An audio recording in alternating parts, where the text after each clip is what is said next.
Harus beli baju pokoknya, beli baju lebaran. Itu gimana, berlebihan nggak Pak Ustadz? Ya, jadi lebaran itu hari raya. Iya. Nah,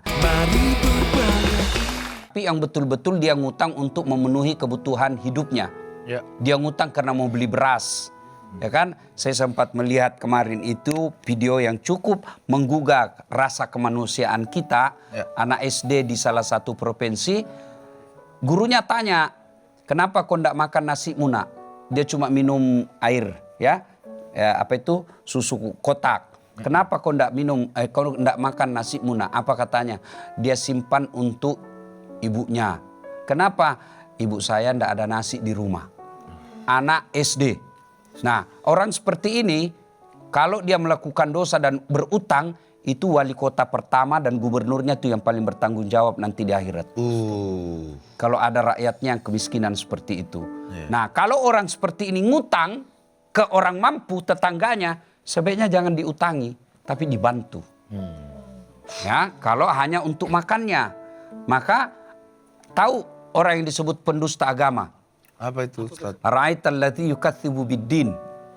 Tahu enggak kamu yang termasuk kategori pendusta agama? Iya, Ustaz. Satu di antaranya adalah mereka yang membiarkan fakir miskin terlantar. Contoh. Saya mapan, Iya. cukup, berkecukupan, bertetangga dengan fakir miskin yang makannya saja susah. Kalau dia berbuat dosa karena memenuhi kebutuhan mau makan, dia misal mencuri, Iya, Ustaz. maka saya ikut nanti bertanggung jawab karena membiarkan dan saya tahu. Lain kalau saya tidak tahu. Itulah Islam. Bertetangga diperhatikan, luar biasa. Pak Ustadz mau tanya, kalau setiap lebaran ya kayak wajib banget. Kita tuh maksain pengen harus beli baju pokoknya, beli baju lebaran. Itu gimana, berlebihan nggak Pak Ustadz? Ya, jadi lebaran itu hari raya. Iya. Nah, kenapa di hari akhir Ramadan setelah puasa ditutup dengan membayar zakat fitrah? Zakat fitrah itu zakat jiwa, beda zakat harta bel. Zakat jiwa. Zakat jiwa. Beda sama zakat fitrah. Ya, kalau zakat fitrah, zakat jiwa, artinya semua yang punya jiwa, semua yang bernyawa wajib bayar zakat. Orang miskin sekalipun. Ya, beda zakat harta. Zakat harta syaratnya itu kalau punya harta 80 gram emas, Ya, ya, senilai 80 gram emas dan dikuasai 1 tahun, wajib dikeluarkan zakatnya. Oke. Itu. Jadi tidak serta-merta harta semua keluar. Tapi kalau zakat fitrah, kalau dia punya jiwa, dia wajib zakat. Akhir Ramadan. Di akhir Ramadan. Ya, kenapa di akhir Ramadan? Karena kita mau masuk hari raya. Hari raya itu tidak boleh ada umatnya Rasulullah yang sedih. Namanya hari raya. Hari raya itu tidak boleh ada orang yang tidak makan ketupat pada hari itu. Maka bayar zakat. Orang kaya bayar zakat. Kasih tetangganya yang miskin. Supaya apa? Orang yang menerima zakat ini, dia berlebaran punya baju baru. Ya, makanya dia bayar zakat. Kalau dulu orang bayar zakat malam lebaran. Iya benar. Kalau sudah malam lebaran, toko sudah tutup. Tutup, iya. Jadi sebaiknya 3-4 hari sebelum lebaran, bayarkan zakatnya supaya apa? Dia bisa. Supaya dia bisa gunakan untuk membeli ketupat, membeli baju. Ya, itu gunanya zakat. Nah, kalau saya tidak bayar zakat, akhir Ramadan, sudah masuk 1 Syawal, orang sudah takbiran, Allahu Akbar, nggak bayar zakat, maka puasa saya Selama 30 hari. ibaratnya yang 30 hari, ibaratnya Ebel nyetor di rekening, Iya. tapi duitmu tidak masuk di buku rekening. Aduh. Subhanallah. Subhanallah lagi. Ini astagfirullahalazim. Korek. Nih Ustaz, aku mau nanya lagi nih Ustaz. Kalau zakat penghasilan itu wajib atau enggak, Ustaz? Jawab, Bel. Hah, gemeter saya saat. Jadi, Wajib nggak, Ustaz? nah dengar. Iya. Dalam Islam ada disebut zakat fitrah, itu akhir Ramadan nanti. Iya. Ada juga disebut zakat mal. Zakat Iya. mal. Zakat mal itu bahasa Indonesia zakat harta. Harta. Nah, fikih kontemporer yang modern menambahnya ada lagi disebut zakat profesi. Zakat profesi. Zakat profesi. Nah, sekarang zakat harta.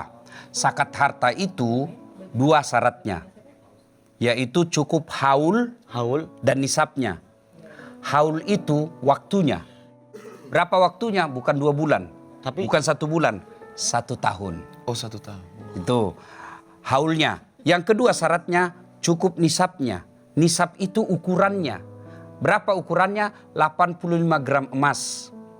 Maknanya, Bel. Ebel punya harta senilai 85 gram emas. Ya. Anggaplah 1 gram emas itu 1 juta. Berarti Ebel punya 85 juta. 5 juta. Apa otomatis langsung keluarin 2,5%? Tidak. Tunggu 1 tahun dalam penguasaan. Kalau itu tabungan kita lebih dari 85 juta dan sudah mengendap lebih 1 tahun, maka sudah wajib dikeluarkan 2,5%. Kalau tidak dikeluarkan, Bel, maka ibaratnya ada Ebel punya air dalam gelas, Iya, Pak. air putih. Iya, Pak Ustadz. Halal kan? Iya. Nah, itu halal cari nafkahnya. Iya. Berjualan, Iya. ya, profesi apapun, itu harta yang halal. Karena kita cari secara halal, itulah air putih. Tapi karena tidak dikeluarkan zakatnya, Ebel diilustrasikan, mohon maaf Bel ya, Iya Pak Ustadz. air toilet. Nggak usah yang ada kuningnya. Ya kan? Yang putih aja Bel. Iya Pak Ustadz. Lalu bersih tuh air toilet, bersih putih. Celupkan 1 jari. Ambil 1 tetes saja. Nggak usah 1 sendok. 1 tetes masukkan dalam air yang suci tadi. Cek. Ebel kira-kira masih mau minum. Nah, itulah yang disebut. Halo Bel. Iya Pak Ustadz. Itulah yang disebut tadi yang 25% ini mengotori harta seluruhnya. Jadi tadi halal menjadi kotor. Karena harta tidak dikeluarin haknya orang, maka kotor akibatnya anak makan, harta yang kotor anak kepala batu. Nah.